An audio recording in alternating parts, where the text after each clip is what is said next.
था कि अगर कोई पार्टिकल कुछ इस तरह से मूव कर रहा हो कि उसकी डिस्टेंस किसी एक फिक्स पॉइंट से हमेशा क्या हो, कांस्टेंट, किसी एक फिक्स पॉइंट से उसकी डिस्टेंस क्या हो बेटा, हमेशा कांस्टेंट हो, फिक्स। तो उसका पाथ कैसा होता है बेटा, सर्कुलर पाथ होता है। मींस मान लीजिए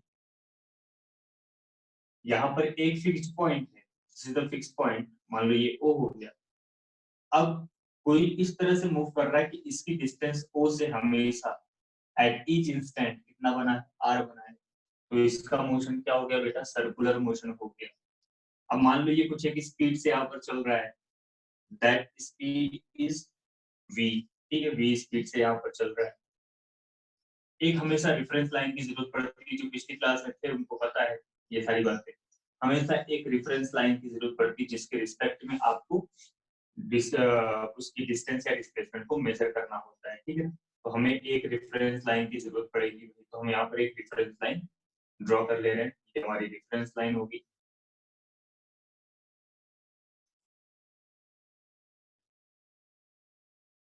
रेफरेंस लाइन होगी,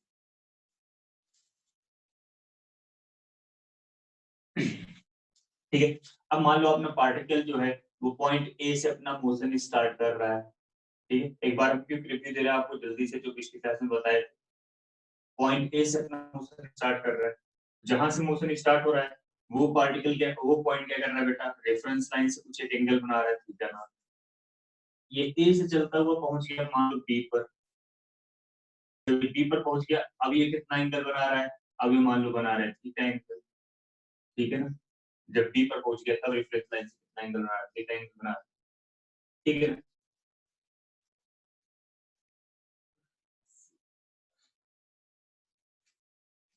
तो अभी क्या है, यहाँ पर आपको कुछ चीजें दिखाई पड़ेंगी। सबसे पहले मिलेगा आपको इसका एंगुलर पोजीशन, इसके बारे में बात किया था हमने।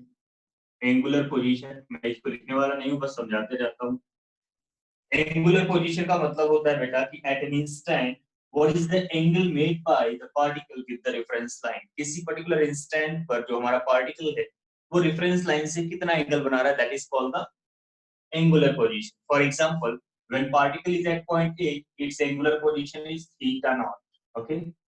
When particle is at B, its angular position is theta. ठीक है। किसी भी पॉइंट पर जब कोई पार्टिकल होगा तो उस पॉइंट से रेफरेंस लाइन तक कितना एंगल बन रहा है, दैट इज कॉल्ड द,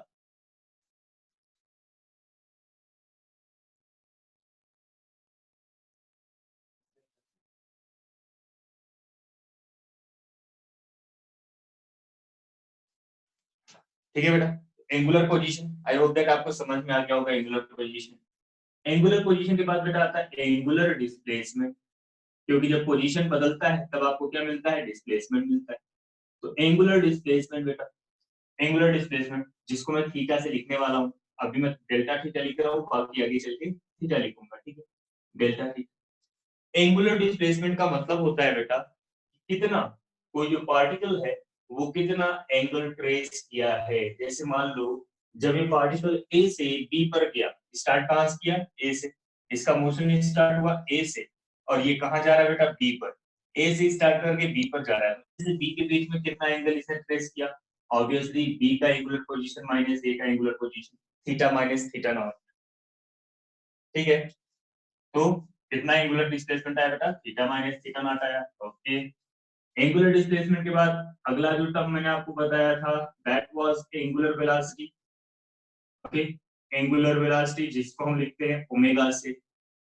अब ये एंगुलर वेलोसिटी क्या है बेटा, एंगुलर वेलोसिटी का मतलब होता है कि rate of change of angular displacement, मतलब कितना एंगुलर डिस्प्लेसमेंट हुआ कितने टाइम में, कितना एंगुलर डिस्प्लेसमेंट हुआ कितने टाइम में, that is called the angular velocity बेटा। याद होगा, सारे टर्म्स आपको याद होंगे, बहुत डिटेल में मैंने इसको समझा रखा है आपको, ठीक है। Delta theta upon delta T that is the angular velocity. ये जो एंगुलर डिस्प्लेसमेंट था इसकी यूनिट होती है बेटा रेडियन, ओके। और इसकी जो आएगी वो क्या आएगी, रेडियन पर सेकेंड, ठीक है ना, रेडियन पर second, this is the angular velocity. अच्छा, इसके अलावा कभी कभी इसकी एक और यूनिट आती है बेटा, आरपीएम। कभी शायद सुना हो आपने, आरपीएम स्पीड होती है घर में जो मोटर वगैरह होता है।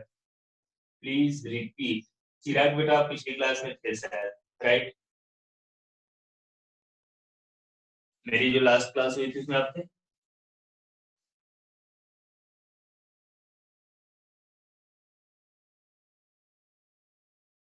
चिराग,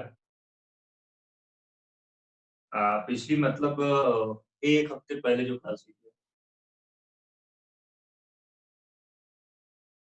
नहीं थे आप उसमें? जिसमें मैंने सर्कुलर मोशन पढ़ाया था, थोड़ा सा इंफॉर्मेशन दिया था आपको।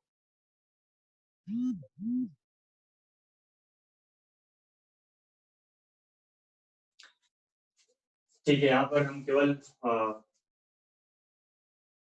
बेसिकली हम यहाँ पर केवल छोटी छोटी डेफिनेशन बता रहे हैं जो हमने पिछली क्लास में बताई थी, ठीक है ना? कि एंगुलर पोजीशन क्या है, एंगुलर डिस्प्लेसमेंट क्या है, एंगुलर वेलोसिटी क्या है और एंगुलर एक्सेलरेशन क्या है, यही मैंने पिछली क्लास में समझाया था, वही आपको एक्सप्लेन कर रहा था दोबारा, ठीक है? तो ये है, बाकी रिकॉर्डिंग हो रही है, आप कोई दिक्कत नहीं है, मैं इसको शेयर कर लूंगा आपके उसमें ग्रुप में। एंगुलर वेलोसिटी की एक और यूनिट होती है बेटा, आरपीएम। आरपीएम का मतलब होता है क्या? आरपीएम का मतलब होता है रिवॉल्यूशन पर मिनट। रिवॉल्यूशन पर मिनट, इसको आपको, आपने देखा होगा आरपीएम, आपने कभी मोटर वगैरह हो गया कोई घर में, मोटर आई मीन दैट, जैसे मिक्सर वगैरह हो गया ना, मिक्सर वगैरह घर में होता है, तो उसके डब्बे पे लिखा होता है कि उसकी आरपीएम कितना है, ठीक है? आरपीएम मतलब रिवॉल्यूशन पर मिनट, एक मिनट में कितनी बार वो रिवॉल्व कर सकता है, एक सर्कल पाथ को कितनी बार कंप्लीट कर सकता है, ठीक है? और इसके बाद बेटा था हमारे पास एंगुलर एक्सेलरेशन।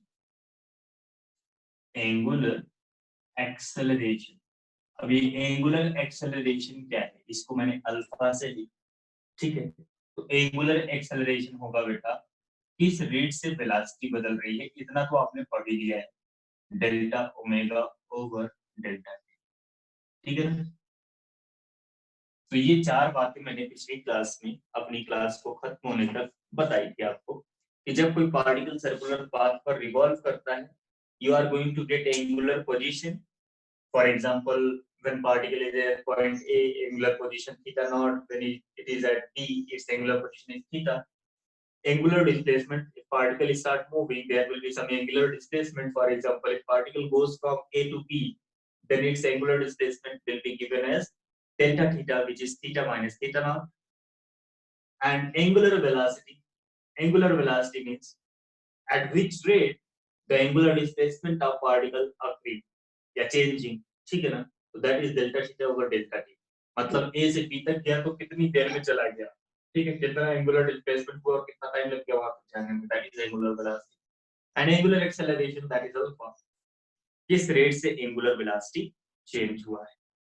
बोलो ये बात समझ में आई? इतनी ये छोटी छोटी डेफिनेशन थी, इतनी बातें हमने पिछली क्लास में की थी, ठीक है बेटा? जो पिछली क्लास में था उसको पता होगा, ठीक है? रिजुल, आप भी, आप लोग ना टाइम पर, जैसे जो टाइम मिल जाए आपको, मैं हमेशा जब आपको आईडी भेजता हूँ ना ग्रुप में, तो जो टाइम होता है उससे 5 मिनट पहले अपना मीटिंग में स्टार्ट कर देता हूँ।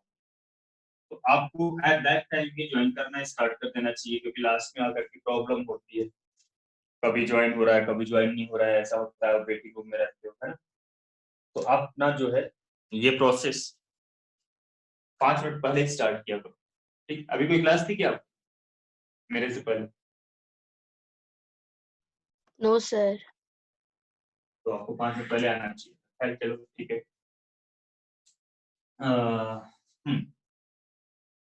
तो वो तो बात जो अभी मैंने आपको बताई वो बेटा पिछली क्लास में बताई थी। अब हम यहाँ पर कुछ इंपॉर्टेंट पॉइंट्स की बात करेंगे, some important points regarding to circular motion, ठीक है बेटा? सर्कुलर मोशन के रिगार्डिंग कुछ हम बातें करेंगे। सबसे पहले, in uniform circular motion, uniform circular motion. What is the meaning of uniform circular motion? Uniform circular motion क्या होता है? तो uniform circular motion is the motion in which the speed of particle remain constant. Particle की speed क्या होगी बेटा? हमेशा constant रहेगी, ठीक है ना, वो नहीं चेंज होगी। तो in uniform circular motion the speed of particle, ध्यान देना मैंने सिर्फ स्पीड लिखा है, एंगुलर स्पीड या एंगुलर वेलोसिटी नहीं। The speed of particle remain constant, ठीक है बेटा। मतलब क्या है? मतलब ये है कि सुबह सुबह आप पार्क में पहुंच गए और पार्क आपका सर्कुलर है, सर्कुलर ट्रैक बना हुआ, चारों तरफ इस तरह से एक सर्कुलर ट्रैक बना हुआ। आप उस सर्कुलर ट्रैक पर 10 मीटर पर चलना शुरू करते रहे, चली गए 10 मीटर पर सेकंड, 10 मीटर पर सेकंड से आप चली गए, ठीक है ना। तो आपकी स्पीड क्या है बेटा? कांस्टेंट है। आप एक कांस्टेंट स्पीड से गोल गोल घूम रहे हो, तो that is the uniform circular motion. ध्यान देना, कांस्टेंट स्पीड, ओके। तो in uniform circular motion the speed of particle remain constant, but the velocity of particle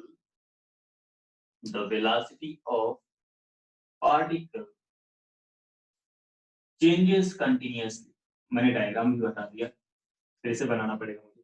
but the velocity of particle changes continuously।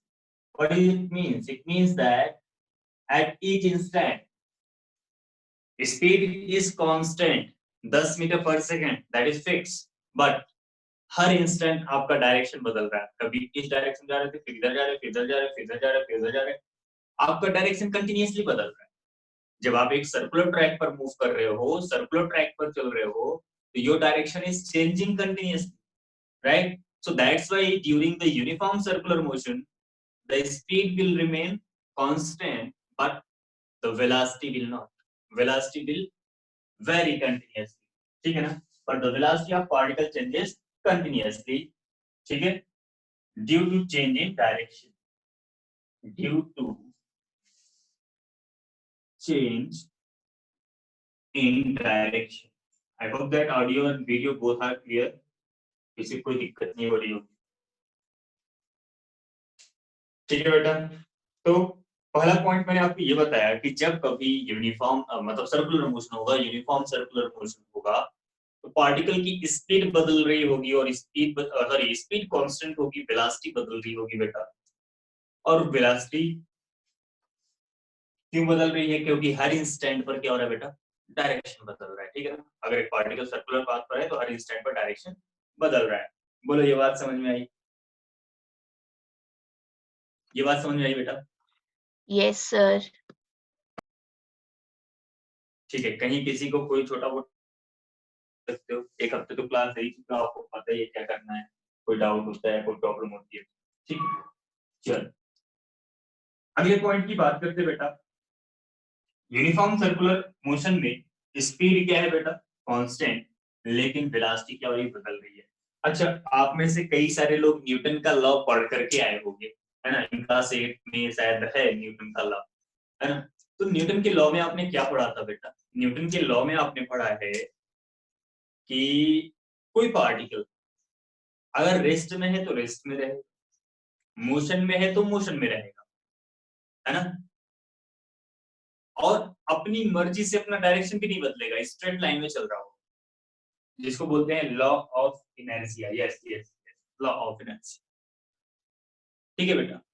तो Newton का first law ये बोलता है कि कोई भी पार्टिकल अपनी मर्जी से अपना स्टेट नहीं बदलेगा। स्टेट मतलब if it is in state of rest it will remain in state of rest, if it is in state of motion it will remain in its state of motion, okay।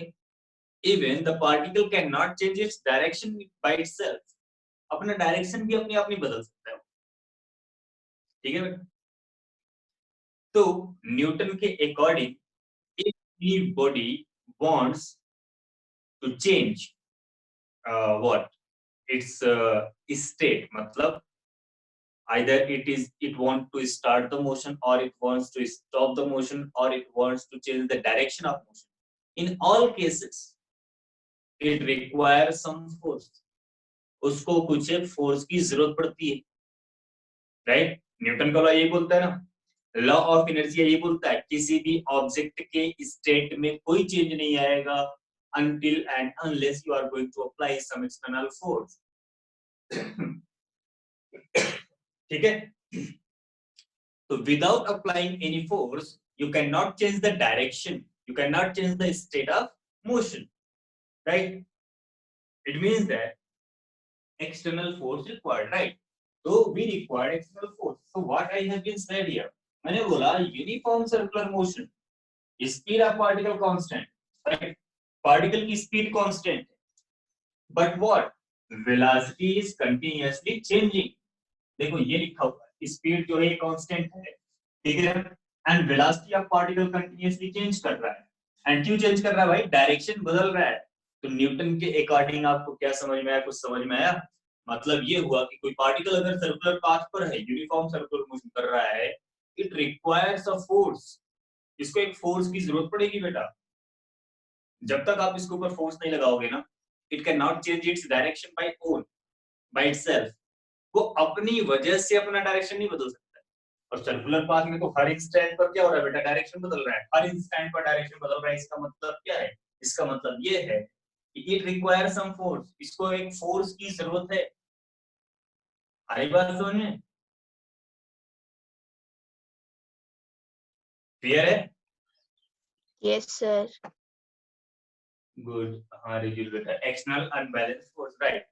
So whenever you want to change the direction, you need a force. So what I want to say here, मैं ये बोलना चाह रहा हूँ बेटा, in uniform circular motion, in uniform circular motion, what the particle requires, the particle requires a force at each instant, at each instant to change its direction of motion, okay, to change its direction of motion. ठीक है बेटा? तो अगर uniform circular motion हो रहा है तो हमारे पार्टिकल को एक फोर्स की जरूरत पड़ेगी कंटिन्यूअसली, और particle require a force continuously, उसको एक फोर्स की जरूरत पड़ेगी हर इंस्टेंट पर जो उसके डायरेक्शन को बदल सके, ठीक है? And such type of force, such type of force is known as, is known as centripetal force. उसको बोलते हैं बेटा क्या?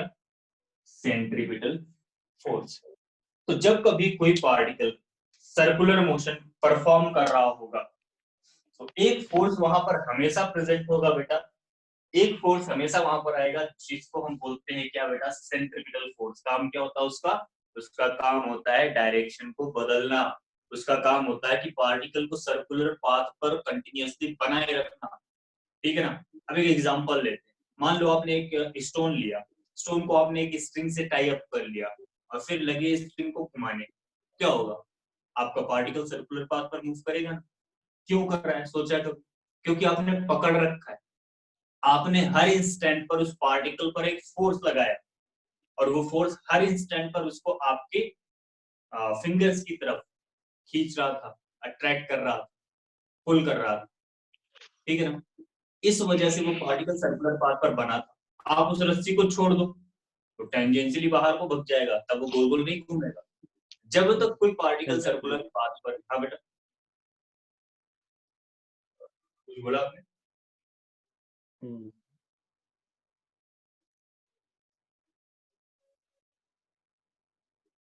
ओके, सो जब तक कोई भी पार्टिकल सर्कुलर पाथ पर है तब तक वहां पर क्या होगा बेटा?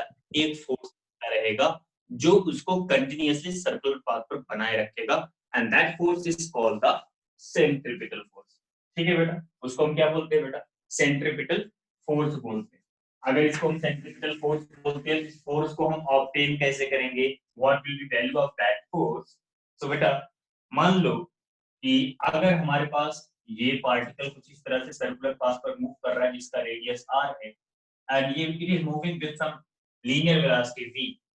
ठीक है बेटा, अगर ये लीनियर वेलोसिटी v से मूव कर रहा है तो इन दैट केस क्या हो जाएगा, at each instant, her instant पर इस पार्टिकल पर एक फोर्स लग रहा है एफ सी। किसी भी जगह पर आप देखोगे बेटा यहाँ पर भी क्या होगा, एफ सी। इट ऑलवेज एक टुवर्ड्स द सेंटर, ये इसकी खासियत होती है सेंट्रीपिटल फोर्स की, ये हमेशा किधर लगता है बेटा, सेंटर की तरफ ही लगता है। सेंट्रीपिटल फोर्स ऑलवेज एक टुवर्ड्स द सेंटर, ठीक है ना। तो ये आपको लग रहा है बेटा which is known as centripetal force FC, always acts towards center। Okay, हमेशा सेंटर की तरफ लगता है। जैसे मैंने एग्जांपल जो आपको दिया था स्टोन और स्ट्रिंग का, उसमें जो हमारा सेंट्रीपिटल फोर्स था बेटा वो क्या था, हमारा सेंट्रीपिटल फोर्स वहां पर था tension force in the string, है ना। In our planetary system earth revolve करती है सन के चारों तरफ, तो which makes to put the earth on its circular orbit या और इलिप्टिकल ऑर्बिट। हमारी जो अर्थ है वो सर्कुलर या इलिप्टिकल ऑर्बिट पर क्यों बनी रहती है बेटा, उसकी वजह क्या है, उसकी वजह है gravitational force, that gravitational force of attraction between the earth and sun, ठीक है ना, that is providing the centripetal force. इसलिए अर्थ सन के चारों तरफ घूम रही है। अगर वो ग्रेविटेशनल फोर्स नहीं होता, अर्थ और सन के बीच में अट्रैक्शन नहीं हो रहा होता, तो आज हम अपने सन के पास होते, कल किसी और के सन के पास होते, ठीक है ना। आज हमारा सूरज हमारा है, कल किसी और का सूरज हमारा होता, लेकिन ऐसा होता नहीं है। क्यों? क्योंकि ग्रेविटेशनल फोर्स प्रेजेंट है, ठीक है बेटा। ग्रेविटेशनल फोर्स प्रेजेंट है और क्यों, और वो ग्रेविटेशनल फोर्स क्या कर रहा है बेटा, सेंट्रीपिटल फोर्स प्रोवाइड कर रहा है, जो कि हमेशा सेंटर की तरफ लग रहा है। And that force is mandatory to keep a particle moving on a circular path. Okay बेटा, now this centripetal force is given as, this centripetal force is given as and given as, ध्यान देना, FC is equals to mv square by r, where m is the mass of that particle, ठीक है ना। जो particle circular path पर move कर रहा है उसका मास अगर m है, तो जो सेंट्रीपिटल फोर्स यहाँ पर लगेगा बेटा वो कितना लगेगा, mv square by r। Is that clear? बोलो यहाँ तक सारी बात क्लियर है? कुछ ऐसी बात जो नहीं समझ में आई?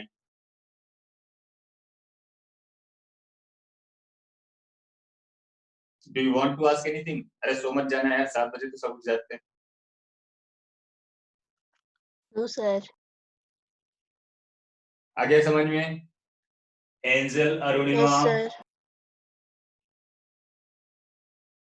सना, सबा, आप लोगों को भी समझ आ गया ना? नित्या, ओके, हाँ नित्या, नित्या आपकी स्कूल की क्लासेस क्या हुई, शिफ्ट हो गई? 8 बजे थी या कितने बजे?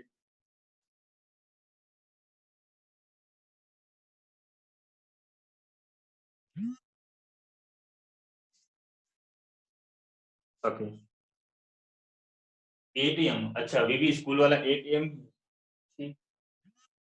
ओके, चलिए, तो बेटा ये हो गया आपका, है ना। अब यहाँ पर ये जो सेंट्रीपिटल फोर्स है, सेंट्रीपिटल फोर्स कितना आ गया बेटा, mv स्क्वायर बाई r। ध्यान रहे सेंट्रीपिटल फोर्स सिर्फ क्या करता है, डायरेक्शन। सेंट्रीपिटल फोर्स हमेशा सिर्फ डायरेक्शन बदलेगा, it will not change the speed. Okay, किसी सिचुएशन में सेंट्रीपिटल फोर्स स्पीड को नहीं बदलेगा, ठीक है बेटा। और ये तब होता है जब फोर्स वेलोसिटी के परपेंडिकुलर हो, हमेशा हर इंस्टेंट पर आप देखो वेलोसिटी के परपेंडिकुलर ही है हमारा सेंट्रीपिटल फोर्स हर इंस्टेंट पर। तो अगर कोई फोर्स इस तरह से एक्ट हो वेलोसिटी के at each instant, her instant पर वो वेलोसिटी के परपेंडिकुलर हो, वो फोर्स क्या करता है बेटा, सिर्फ और सिर्फ डायरेक्शन चेंज करता है, ठीक है ना। मैं वो पॉइंट भी यहाँ पर लिखूंगा, अभी कई सारे पॉइंट्स हैं, फटाफट आप नोट करते जाइएगा, ठीक है। नेक्स्ट पॉइंट जो हमारा है बेटा वो क्या है, नेक्स्ट पॉइंट ये है कि व्हेन पार्टिकल, या ये सेंट्रीपिटल फोर्स के बारे में लिखते हैं। सेंट्रीपिटल फोर्स, सेंट्रीपिटल फोर्स एक perpendicular to velocity, एक perpendicular to velocity at each instant, okay, her instant पर वो क्या करता है बेटा, परपेंडिकुलरली होता है, एक्ट कर रहा होता है वेलोसिटी के, ठीक है। हेंस डज नॉट चेंज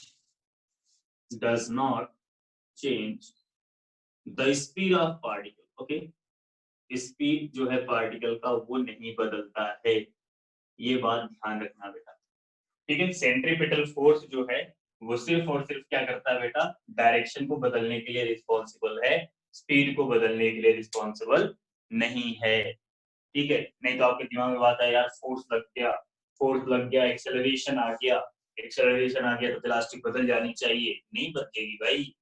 वो एक्सेलरेशन क्यों आया, वो एक्सेलरेशन आया डायरेक्शन बदलने को, वो स्पीड बदलने को नहीं आया, क्योंकि वो एक्सेलरेशन कैसा है, वेलोसिटी के परपेंडिकुलर है, ठीक है। ये बात ध्यान में रहना चाहिए आपके। ये फॉर्मूला एक्सप्लेन कर दो, ये फॉर्मूला मतलब mv स्क्वायर बाई आर। बेटा ये formula explain means you if you want to derive it then I can't do this right now, क्योंकि इसमें कई सारे कॉन्सेप्ट्स लगने वाले हैं, ठीक है, जो कि अभी आपने पढ़े नहीं। बस इतना ध्यान रखो, ये जो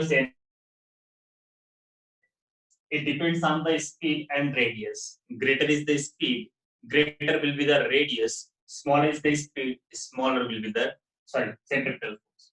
ठीक है ना, अगर स्पीड ज्यादा होगा सेंट्रिपिटल फोर्स ज्यादा होगा, अगर स्पीड कम होगा तो सेंट्रिपिटल फोर्स कम होगा, रेडियस ज्यादा होगा तो सेंट्रिपिटल फोर्स कम होगा, रेडियस कम होगा तो सेंट्रिपिटल फोर्स ज्यादा होगा। एक्सपेरिमेंटली ये हमें पता चला है बेटा, mv square by R. I can derive it mathematically also, but वो मैथमेटिक्स अभी आपने पढ़ी नहीं है, अभी आप जस्ट 9th में ही है, दैट्स व्हाई। ये सारी बातें मैं आपको एक्स्ट्रा बता रहा हूँ। ये यूनिफॉर्म सर्कुलर मोशन शायद पता नहीं, मुझे नहीं पता कि आपके सिलेबस में है कि नहीं, ठीक है, लेकिन ये सारी बातें मैं आपको एक्स्ट्रा ले चल रहा हूँ पॉइंट टू पॉइंट, ठीक है ना। जो भी सेंट्रीपिटल फोर्स लगेगा, अब सेंट्रीपिटल फोर्स आपने लिखा है वहीं पर सेंट्रीपिटल एक्सेलरेशन भी लिख लेना, एक्सेलरेशन मतलब मास से डिवाइड कर देना v square by are.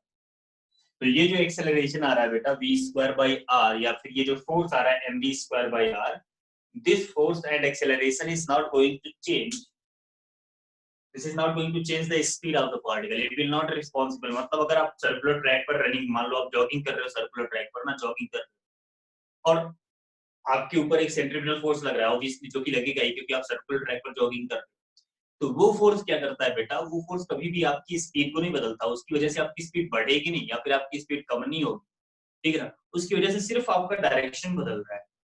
For example if you are moving in a vehicle और अचानक से सर्कुलर ट्रैक आ जाता है, तो सर्कुलर ट्रैक पर क्या होता है, गाड़ी एकदम नॉर्मल चल रही है, आप आराम से बैठे मस्ती कर रहे हो, अचानक से सर्कुलर ट्रैक आया, मुड़ा और आप बाहर की तरफ गिर गए।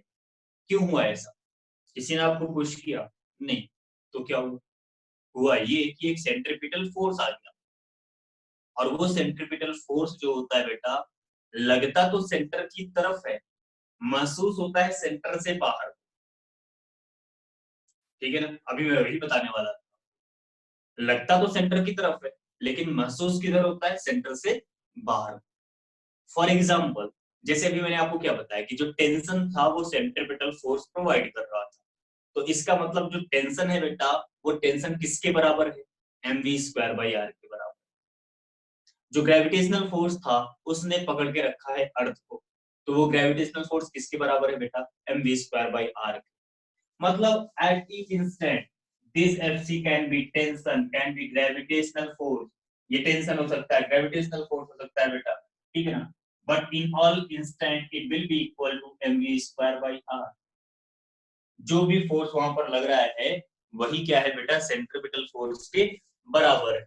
मतलब सेंट्रीपिटल फोर्स एक ऐसा फोर्स हो गया which acts towards the centre, but you will feel it outward away from the centre, that is called centrifugal force। centripetal and centrifugal दोनों डिफरेंस समझ में आ रहा होगा। centripetal force which always act towards the center and centrifugal which act from away from the center, ठीक है बेटा, clear है।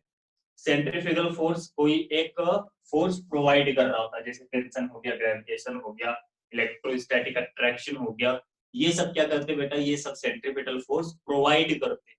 तो ये सारे फोर्सेस किसके बराबर हो जाते हैं, सेंट्रीफ्यूगल फोर्स, जो कि क्या होता है mv square by R. So hope that you get it, any problem.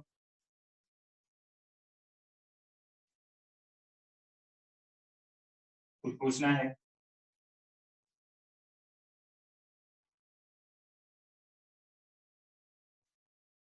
Okay, so ये वाला जो पॉइंट मैंने आपको बताया आपको समझ में आ गया होगा बेटा, ठीक है। नेक्स्ट पॉइंट देखते हैं, सेंट्रीपिटल फोर्स एक perpendicular to velocity does not change the speed of particle, ठीक है बेटा। चलो अब अगली बात हम ये करते हैं,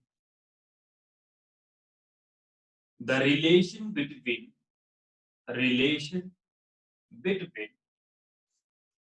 linear and angular quantities, linear and angular quantities, इसको भी यहाँ पर लिख देता हूँ जिससे हमारा काम थोड़ा सा आसान हो जाए बेटा।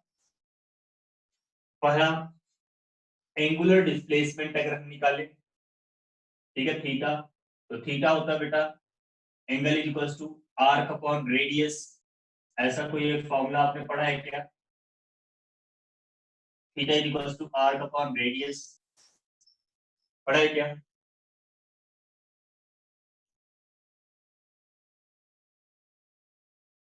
Hello, good morning. No, sir. No, sir. Okay, so ये हमारे पास है, देखो एक सर्कुलर आर्क है कुछ इस तरह से,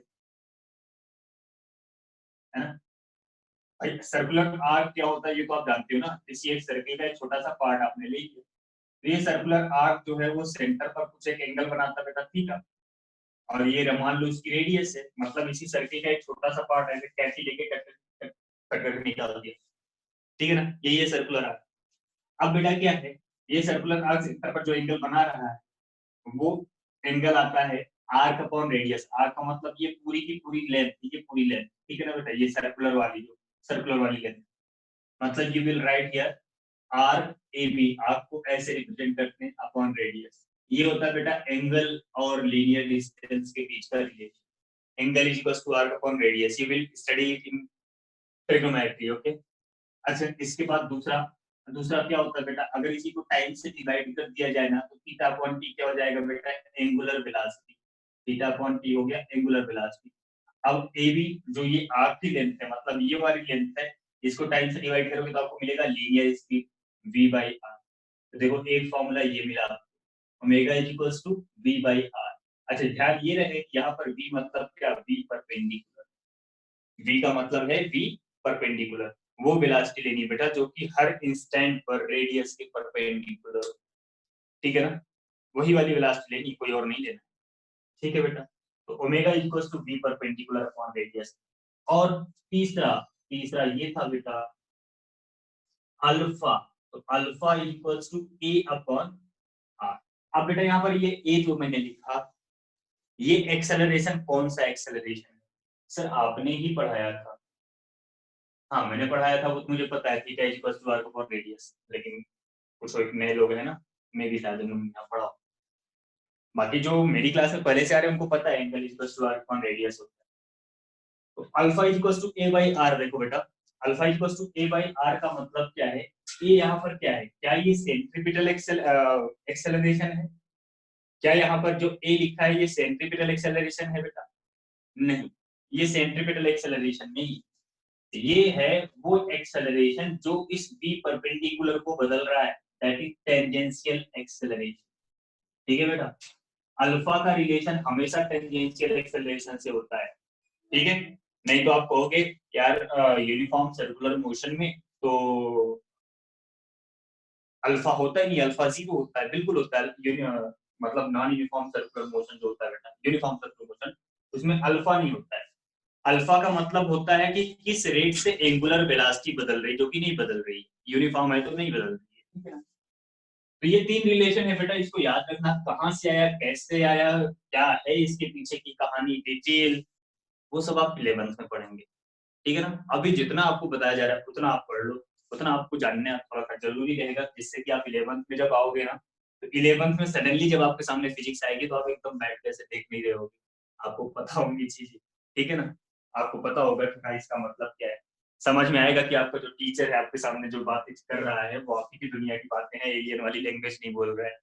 तो इसलिए ये सारे बेसिकली आपको बस पता होने चाहिए, ठीक है ना। मैं डिराइव नहीं कर सकता बिकॉज अलग तरीका है उसका, अलग कंसेप्ट है, अलग मैथमेटिक्स है वहां पर, जो आप धीरे धीरे पढ़ोगे।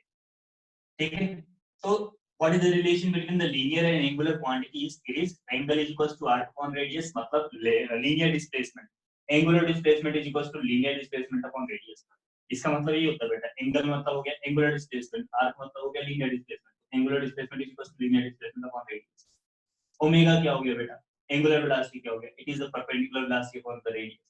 ठीक है, परपेंडिकुलर वेलोसिटी मतलब ये वाली वेलोसिटी लेना, ये वाली परपेंडिकुलर, जो हमेशा रेडियस के परपेंडिकुलर है, वही वाली वेलोसिटी लेना। तो ओमेगा भी परपेंडिकुलर आर हो गया और अल्फा हो गया ए टी अपॉन आर। अब ये आया है कहां से, मैं आपको आगे समझाता हूँ ए टी क्या है क्या नहीं है। यहाँ तक बात क्लियर है बेटा, ठीक है ना? बस हमें इसमें केवल कुछ पर्टिकुलर डेफिनेशन करना, we are not going to do any numerical problem here. ठीक है, हमें सिर्फ बस इसका कंसेप्ट समझना है, जिससे आगे चल के आपको ये नया नया ना लगे। ये और इसको नोट करते रहना बेटा, इसको नोट कर लेना, कहीं ना कहीं लिखते रहना, आगे बहुत काम आएगा ये। चलो ये तो बात हो गई कि relation between the linear and angular quantity क्या हो गया। अब आगे की बात करते हैं, इन नॉन यूनिफॉर्म सर्कुलर मोशन, अगर हमने नॉन यूनिफॉर्म सर्कुलर मोशन ले लिया तो नॉन यूनिफॉर्म सर्कुलर मोशन, अब नॉन यूनिफॉर्म सर्कुलर मोशन में क्या है, आप जॉगिंग कर रहे हो, कभी कभी जोश में आ जाते हो तेजी से भागते हो, कभी फिर थक जाते हो तो धीरे धीरे भागते हो, हर इंस्टेंट पर आपकी स्पीड अलग है। स्पीड की बात कर रहा हूँ, वेलोसिटी की नहीं।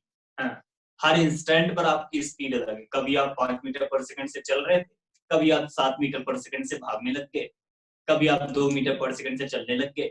अगर इस तरह से हो रहा है, सर्कुलर ट्रैक पर ही हो, लेकिन इस तरह से कभी अलग स्पीड, कभी अलग स्पीड, कभी अलग स्पीड, तो इस तरह का जो मोशन हुआ बेटा, that is called the non-uniform circular motion. Means what will happen here now? Now here it will looks like something, जैसे मान लीजिए हमारे पास सर्कुलर ट्रैक है। अब इस सर्कुलर ट्रैक पर आप चल रहे थे ना, इस सर्कुलर ट्रैक पर आप चल रहे थे, मान लो इसकी रेडियस आर है, तो ये आपकी स्पीड थी। आप यहाँ पर थे, यहाँ पर आपकी स्पीड थी मान लो 2 मीटर पर सेकेंड। ठीक है ना? अब अगर आप ये सर्कुलर ट्रैक पर हो तो ऑब्वियसली कौन सा फोर्स होना चाहिए बेटा, अभी अभी बताया, सेंट्रीपिटल फोर्स तो होगा ही होगा ना, सेंट्रीपिटल फोर्स तो एक्ट कर ही रहा है। अब आप यहाँ से चलते चलते दौड़ते दौड़ते पहुंच गए यहाँ पर, यहाँ पहुंच गए। अब यहाँ पहुंचते ही जो आपकी स्पीड हुई, कौन सी स्पीड, अगेन जो रेडियस के परपेंडिकुलर है मैं उसकी बात कर रहा हूँ। तो ये जो आपकी स्पीड हुई, अगेन एफसी तो इधर ही लगेगा, हर इंस्टेंट पर टुवर्ड्स द सेंटर ही लगेगा। अब आपकी स्पीड बदल गई बेटा, आपकी स्पीड हो गई 4 मीटर पर सेकंड। ठीक है बेटा, आप यहाँ से दौड़ते दौड़ते पहुंच गए यहाँ पर। अब यहाँ पर आपकी स्पीड कितनी हो गई बेटा, v इक्वल्स टू 6 मीटर पर सेकंड हो गया। ठीक है ना? और ये सेंट्रीपिटल फोर्स इधर लग रहा है, तो क्या ये सेंट्रीपिटल फोर्स इसकी स्पीड को बदल रहा है क्या? तो आंसर है नहीं। सेंट्रीपिटल फोर्स का काम सिर्फ क्या है, सेंट्रीपिटल फोर्स का काम है पार्टिकल को गोल गोल ट्रैक पर रखना, सर्कुलर ट्रैक पर रखना। ठीक है ना? सेंट्रीपिटल फोर्स उसकी स्पीड को बदल नहीं रहा है, लेकिन आपको क्या दिखाई पड़ रहा है, यहाँ स्पीड 2 था, यहाँ 4 हुआ, यहाँ 6 हुआ। कुछ याद आया? मैंने आपको मीटर पर सेकंड स्क्वायर का मतलब समझाया था, 2 मीटर पर सेकंड स्क्वायर का एक्सेलरेशन है ना, यहाँ पर दिख रहा है, देखो ना। हर सेकंड मान लो एक एक सेकंड में यहाँ से यहाँ जा रहा है, हर सेकंड क्या हो रहा है बेटा, 2 मीटर से 4 मीटर पर सेकंड हो गया, 4 से 6 हो गया। हर सेकंड वेलोसिटी कितना बढ़ रहा है, 2 मीटर पर सेकंड, राइट? तो यहाँ पर क्या हुआ, अब यहाँ पर एक अलग से एक्सेलरेशन आया, जो सेंट्रीपिटल वाला है वो तो है ही है, एक अलग से एक्सेलरेशन आया जिसने क्या किया, स्पीड बदल दी। एक तो था जो कि उसको गोल गोल घुमा रहा, एक दूसरा आ गया जिसने उसकी स्पीड बदल दी। ठीक है? तो अगर नॉन यूनिफॉर्म सर्कुलर मोशन है तो 2 एक्सेलरेशन होंगे। नॉन यूनिफॉर्म सर्कुलर मोशन में 2 एक्सेलरेशन होंगे, एक जो उसके डायरेक्शन को बदलेगा, जो उसको गोल गोल घुमाएगा, नाम क्या है, सेंट्रीपिटल। दूसरा जो इसकी स्पीड को बदल रहा है, नाम क्या होगा, टेंजेंशियल, क्योंकि वो टेंजेंट के अलोंग लगता है। ठीक है बेटा? So what, in non uniform circular motion there exists a tangential acceleration, a tangential acceleration AP, ये जो भी मैंने अल्फा के टर्म में लिखा है, अल्फा बेटा एपी पर डिपेंड करता है, एसी पर नहीं। एसी मतलब सेंट्रिपिटल। तो there exist a tangential acceleration AP which is responsible which is responsible to change the speed। आई बात समझ में क्या? बोलो भाई, बात समझ में आई? किसी को कोई दिक्कत, कहीं डाउट, कोई परेशानी?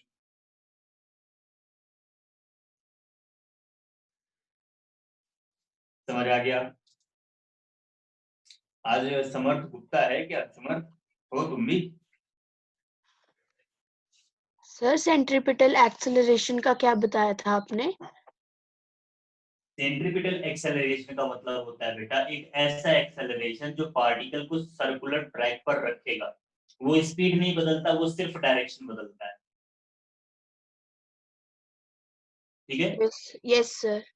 और टेंजेंशियल वाला देखो, एफसी यहाँ पर है ना, एफसी लग रहा है सेंटर की तरफ, और जो टेंजेंशियल लगेगा वो इधर लगेगा, वेलोसिटी जो स्पीड है उसके डायरेक्शन हर जगह।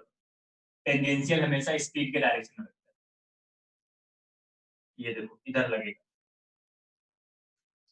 सेंट्रिपिटल हमेशा सेंटर की तरफ लगेगा, लेकिन टेंजेंशियल हमेशा स्पीड के डायरेक्शन में लगेगा, स्पीड के अलाउंस लगेगा। ठीक है बेटा?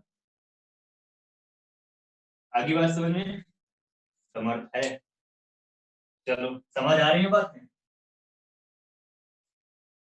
चलो, ओके। अब एक और बात भाई, यहाँ पर तो दो एक्सेलरेशन आ गए। अगर कोई पार्टिकल नॉन यूनिफॉर्म, ध्यान रखना, अगर नॉन यूनिफॉर्म सर्कुलर मोशन है, यूनिफॉर्म है तब तो एक ही आएगा जो उसके डायरेक्शन को बदल रहा है, सेंट्रीपिटल का।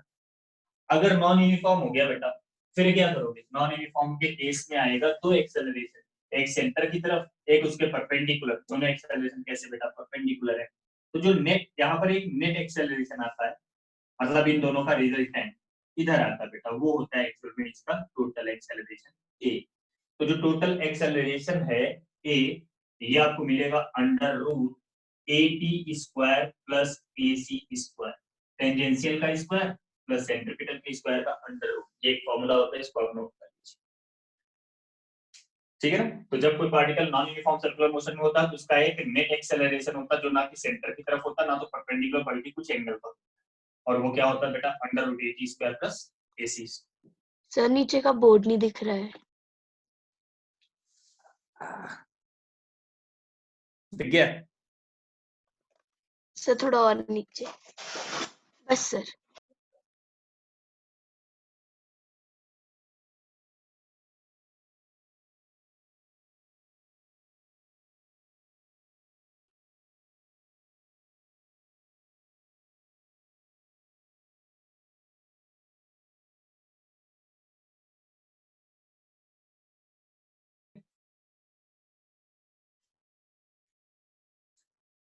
तो भाई समझ में आ गया सर्कुलर मोशन क्या है, उससे रिलेटेड कुछ बेसिक टर्म्स। ठीक है बेटा? और नॉन यूनिफॉर्म सर्कुलर मोशन। ठीक है ना बेटा? बात आई कुछ समझ में? Yes sir. ठीक है, अब जो काइनेमेटिक इक्वेशन होती है वो आप नॉन यूनिफॉर्म सर्कुलर मोशन में अप्लाई कर सकते हैं। जैसे आपने पढ़ा था, मैं लिख देता हूँ, वैसे उसकी आपको जरूरत नहीं पड़ेगी, फिर भी लिख देते हैं। सर क्वेश्चन में हमें नेट एक्सेलरेशन दिया होगा नहीं बेटा, क्वेश्चन में आपको या तो सेंट्रीपिटल दिया होगा या टेंजेंशियल दिया होगा। और फॉर एग्जांपल अगर अभी तो आपके पास ऐसा क्वेश्चन आएगा भी नहीं स्कूल वालों की तरफ से या कहीं और, ठीक है ना? ऐसा क्वेश्चन अगर आएगा तो आएगा मेरी तरफ से आपके सामने, और मेरी तरफ से भी आएगा तो मैं आपसे यूनिफॉर्म सर्कुलर स्पीड की ज्यादा बातें करूंगा। और यूनिफॉर्म सर्कुलर स्पीड में केवल एक एक्सेलरेशन होता है बेटा, सेंट्रीपिटल एक्सेलरेशन, सेंटर की तरफ। गलती से अगर मैं नॉन यूनिफॉर्म पे आऊंगा भी तो भी मैं सेंट्रीपिटल की अलग बात करूंगा, टेंजेंशियल की अलग बात करूंगा, और आपसे पूछूंगा नेट आप बताओ। ये दिया नहीं होगा, ये आपसे पूछा जाएगा अभी टिल क्लास 9। ओके? ठीक है बेटा? तो एक लास्ट पॉइंट और लिख लेते हैं, और हमारे सर्कुलर मोशन इतने ही काम का था, इतना ही जरूरत पड़ेगी अभी हमें। तो अभी क्या करेंगे यहाँ पर काइनेमेटिक इक्वेशन देख लेते हैं क्या होंगी इसके लिए। Kinematics kinematic equations. तो काइनेमेटिक इक्वेशंस की अगर हम यहाँ पर बात कर रहे हैं बेटा, तो देयर आर 3 इक्वेशन। आपने पढ़ा था v equals to u plus at, सबने पढ़ा था ना। अब देखो यहाँ पर क्या लिखेंगे, omega is equals to omega naught plus alpha T. बिल्कुल वैसा ही है, देखो बेटा, ओमेगा फाइनल वेलोसिटी, याद है v होता था फाइनल वेलोसिटी, ओमेगा हो गया फाइनल एंगुलर वेलोसिटी। भाई लीनियर की जगह एंगुलर आ गया, और क्या होगा, कुछ और नहीं होगा, राइट। ओमेगा, ओमेगा नॉट क्या हुआ बेटा, initial angular velocity, initial angular velocity. जब एंगुलर की बात आई तो देखो सब कुछ एंगुलर हो गया, सब कुछ एंगुलर हो गया बेटा, एंगुलर वेलोसिटी। अच्छा अल्फा, अल्फा देखो एंगुलर एक्सेलरेशन हो गया, ठीक है ना, एंगुलर एक्सेलरेशन हो गया, ठीक है, ये तो आप सबको पता होता है। पहली इक्वेशन ये हो गई। दूसरी इक्वेशन क्या बनेगी बेटा, डिस्प्लेसमेंट वाली, s is equals to ut plus half t square. क्या बनेगा, theta is equals to omega naught t plus half alpha t square. And तीसरा क्या बनेगा बेटा, जैसे s is equals to ut plus half t square था ना, यहाँ u की जगह ओमेगा नॉट आ गया, a की जगह अल्फा आ गया, और एक बन जाएगा omega square is equals to omega naught square plus 2 alpha theta. ये 3 इक्वेशन बनती है बेटा, बिल्कुल वैसी है जैसे आपने पढ़ी है काइनेमेटिक्स में, v equals to u plus at, s equals to ut plus half t square, v square equals to u square plus 2s। बिल्कुल वैसा यहाँ पर भी बनता है, but again this is valid for non uniform circular motion. अगर आप uniform circular motion में जाओगे तो अल्फा 0 हो जाएगा बेटा, ठीक है ना। अगर आप नॉन यूनिफॉर्म सर्कुलर मोशन में जाओगे तो अल्फा क्या होगा, 0 होगा। सॉरी यूनिफॉर्म सर्कुलर मोशन, यहाँ पर लिख देता हूँ मैं, for UCM uniform circular motion alpha is always 0।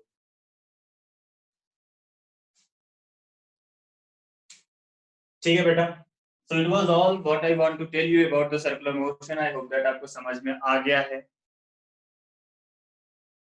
किसी को कहीं कोई तकलीफ हो तो बेटा पूछ सकते हो, ठीक है ना, और अगर नहीं है तो well and good. This is the small concept. in from the next class we will discuss about the Newton's law, ठीक है ना, हम लोग न्यूटन्स लॉ की बातें करेंगे बेटा, काफी कुछ जानेंगे, वहां पर भी फोर्स क्या होता है,